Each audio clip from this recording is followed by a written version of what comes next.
Now here we are going to discuss about Fajan rule.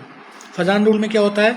Fajan rule is use to find the covalent character of a ionic molecule. ठीक है, इसमें एक small size का carbocation होता है, carbocation, और एक लार्ज साइज का एनायन होता है। ठीक है, एनायन पे जो नेगेटिव चार्ज होता है ये इलेक्ट्रॉन क्लाउड बनाकर कुछ इस तरीके से डिस्टोर्ट होने लगता है कैटायन की तरफ। ठीक है, तो इसी में अगर आयनिक बॉन्डिंग में इलेक्ट्रॉन क्लाउड बनने लगे तो इसका मतलब है उसमें कोवेलेंट कैरेक्टर डेवलप होने लगता है। ठीक है, ये किस केस में होगा? जब जेड इफेक्टिव यानी कि effective nuclear charge of cation is greater than anion, इस केस में इलेक्ट्रॉन क्लाउड बनने लगता है। ठीक है, इसे कार्बोकैटायन की पोलराइजिंग कैटायन की तो पोलराइजिंग पावर बोलेंगे और एनायन की पोलराइजेबिलिटी बोलेंगे। ठीक है, क्या? पोलराइजेबिलिटी। कोवेलेंट कैरेक्टर और polarizing power are same thing. ठीक है, कोवेलेंट कैरेक्टर किन चीज़ों पर डिपेंड करता है? चार्ज ऑफ कैटायन के प्रोपोर्शनल होता है और चार्ज साइज ऑफ कैटायन के इन्वर्सली प्रोपोर्शनल होता है। Covalent character is proportional to anion, size of anion और size of charge of anion और साइज ऑफ एनायन, दोनों के प्रोपोर्शनल होता है। Polarising power D block cation की ज़्यादा होती है एस ब्लॉक कैटायन से। तो CuCl और NaCl में देखें तो ये कौन सा डी ब्लॉक का एलिमेंट है और सोडियम किसका है? एस ब्लॉक का एलिमेंट है। तो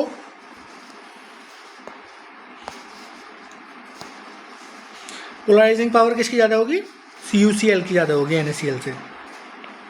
ठीक है, कोवेलेंट कैरेक्टर देख लेते हैं। NaF, NaCl, NaBr, NaI। तो इनमें Na तो कॉमन है, सोडियम तो कॉमन है, तो कार्बन आयन का एनायन का साइज देख लेते हैं। जिस तरफ बढ़ रहा है उस तरफ हमारा कोवेलेंट कैरेक्टर बढ़ता जाएगा। ठीक है, NaF से NaCl, NaBr, NaI की तरफ कोवेलेंट कैरेक्टर बढ़ता जाएगा क्योंकि साइज ऑफ एनायन बढ़ रहा है। ठीक है, दूसरे केस में क्या है? दूसरे केस में साइज ऑफ एनायन तो सेम लिया हुआ है Cl, लेकिन कैटायन जो है वो जिसका साइज छोटा होगा उसमें पोलराइजिंग पावर ज़्यादा होगी, यानी कोवेलेंट कैरेक्टर ज़्यादा होगा। तो LiCl का होगा सबसे पहले, फिर NaCl का, फिर KCl का, फिर RbCl का, फिर CsCl का। जिसका साइज सबसे बड़ा कार्बोकैटायन, जिस कैटायन का साइज सबसे बड़ा उसका कोवेलेंट कैरेक्टर सबसे कम। ठीक है,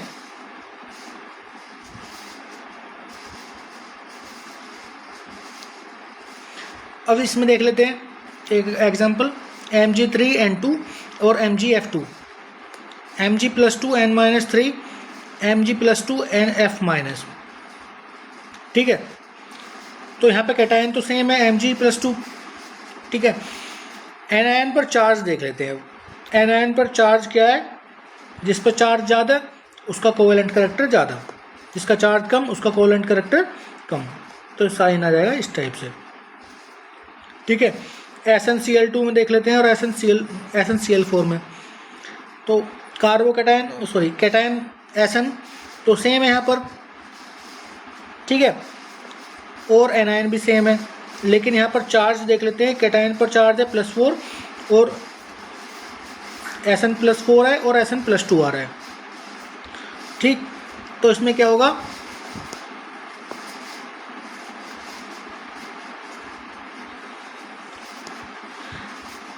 जिस पर चार्ज ज़्यादा कैटायन के चार्ज के प्रोपोर्शनल होता है कोवेलेंट कैरेक्टर, तो SnCl4 से SnCl2 से ज़्यादा होगा SnCl4 पर कोवेलेंट कैरेक्टर। ठीक है, कुछ इंपॉर्टेंट पॉइंट्स देख लेते हैं। आयनिक कैरेक्टर के इंक्रीज होने से boiling point, melting point and solubility increase होती है, थर्मल स्टेबिलिटी भी इंक्रीज होती है। Boiling point, melting point, solubility, thermal stability inversely proportional होती है कोवेलेंट कैरेक्टर के।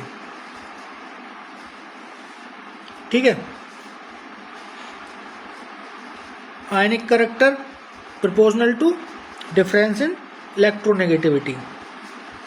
ठीक, ये कुछ इंपॉर्टेंट पॉइंट्स थे। एक क्वेश्चन देख लेते हैं। Arrange the bonds in order of increasing ionic character in the molecule LiF, K2O, N2, SO2 and ClF3।